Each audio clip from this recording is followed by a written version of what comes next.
Jesus actually exist? Maybe you've seen in a popular movie or something on the internet the idea that Jesus was not even a historical figure. In fact, a college student asked me recently.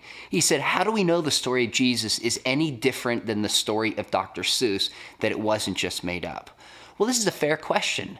And this could go into much more depth than I can in the video, but here's a few quick points. Number one, we have 4 biographies of the life of Jesus, undoubtedly within the century in which he lived. Do you compare that to Alexander the Great or the Buddha, or you're 300-400 years plus removed? Historically speaking, we're on solid ground. But we also have the writings of Paul. Of all of his letters, 7 of them are undisputed, even by the most critical scholars. And Paul points out some important events surrounding the historical Jesus. And then, of course, we have the rest of the New Testament.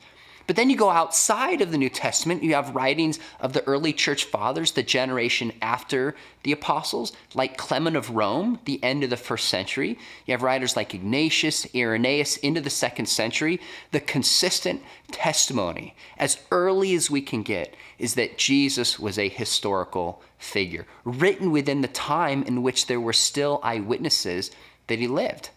That's why Bart Ehrman, who's known for being agnostic and a critic of the Christian faith, in his book on the existence of Jesus, he says the idea that Jesus didn't exist is a modern myth. You don't even see it showing up until probably in the 17th, 18th centuries.